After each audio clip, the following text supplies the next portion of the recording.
Nigeria has a population of over 200 million people. World Bank is saying that almost half that population is living in poverty. Now, according to their data, over 120 million people in Nigeria are currently living in poverty. Now, the question is, how many persons are left?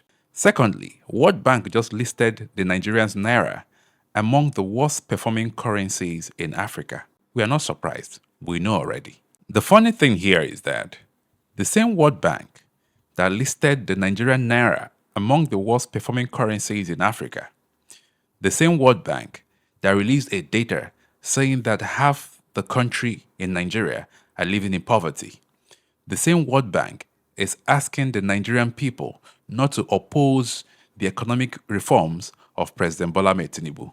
The same reform that has plunged the country into hardship. The same reform that has plunged the country into poverty. The same reform that has brought about hunger and starvation in the country. The same reform is what World Bank is asking Nigerians not to oppose. They're asking Nigerians to embrace the economic reforms of President Bola Ahmed Tinubu with open arms. You can imagine that.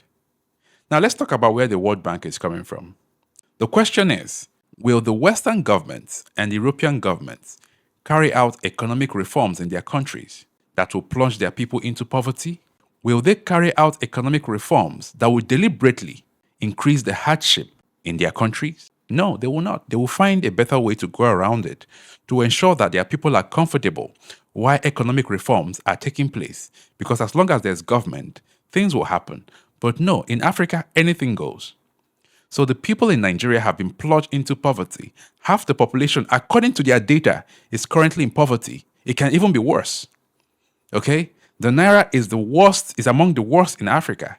And yet they're asking Nigerians not to oppose the economic reforms of the current administration.